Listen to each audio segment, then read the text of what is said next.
To C blogs. ఈరోజు మనం చేసుకునేది రాయలసీమ స్టైల్ ఊరికాయ. ఊరికాయ కావాల్సిన మామిడి పండు తీసుకొని వాటిని శుభ్రంగా కడుక్కొని కొంచెం ఆరబెట్టుకోవాలి. ఆ తర్వాత సన్న సన్న ఉప్పులు కోసుకొని వాటిని పక్కన పెట్టుకోవాలి. ఉప్పులకు కావాల్సిన పదార్థాలు మెంతులు, ఆవాలు. వాటిని వేయించుకొని బాగా పొడిగా కొట్టుకొని చూసుకోవాలండి. కొంచెం పొడిని బాగా చూసుకొని కొట్టుకోవాలి. ఇంకా వాటిని పక్కకు పెట్టుకోవాలి. స్టవ్ ఆన్ చేసేసి ఒక కడాయి పెట్టి అందులో ఆయిల్ని వేడి చేయాలి. మేము దాంట్లో కావాల్సిన పదార్థాలు ఎండుమిర్చి, వెల్లుల్లిపాయలు, కారం, ఉప్పు, మెంతుల పొడి, ఆవాల పొడి, ఉప్పులు. ఇవి తిరువాతికి కావాల్సిన పదార్థాలు. నూనె వేడయ్యాక పక్కన నింపుకొని అందులోకి ఆవాలు వేయాలి. అది వేరుశనగ నూనె అండి, కొంచెం స్వచ్ఛమైన వేరుశనగ నూనె, అందుకే కొంచెం పొంగుతుంది. ఆ తర్వాత వెల్లుల్లిపాయలు వేయాలి. వెల్లుల్లిపాయలు వేసాక ఎండుమిర్చి కూడా వేయాలండి. ఆ తర్వాత కొంచెం చల్లారిపోయాక పక్కన పెట్టాలి. ఆ తర్వాత కొంచెం పసుపు ఆప్షన్లు అండి, మీరు వేసుకోవచ్చు, వేసుకోకపోవచ్చు. మా సైడ్ వేస్తాము. ఆ తర్వాత మెంతుల పొడి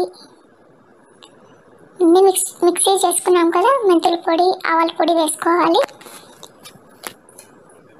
మళ్ళీ తర్వాత కారం పొడి కూడా వేసుకోవాలి.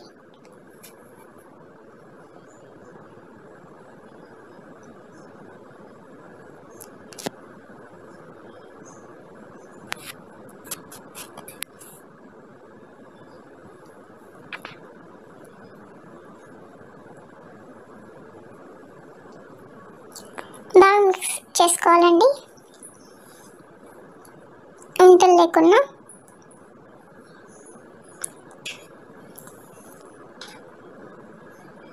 ఆ తర్వాత ఉప్పు వేసుకోవాలండి. కొందరు మామిడి ఉప్పులలోనే ఉప్పు వేసి కలుపుతారు, కానీ మా సైడ్ మాత్రం ఇట్లా నూనెలోనే ఉప్పు వేసి కలుపుతాము.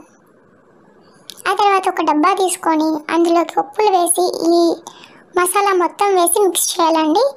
ఎంత బాగా మిక్స్ చేస్తే అంత బాగా ఉంటుంది టేస్ట్. మనము పెట్టుకునే బట్టి టేస్ట్ కూడా ఉంటుందండి.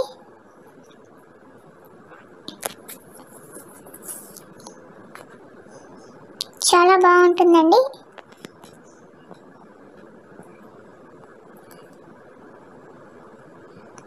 అంతే అండి. ఇంకా ఉండే కడాయిలో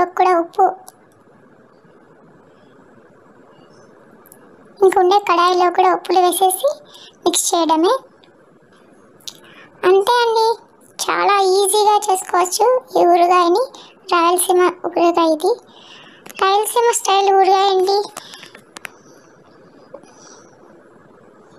అంతే అండి, easy. Thank you for watching.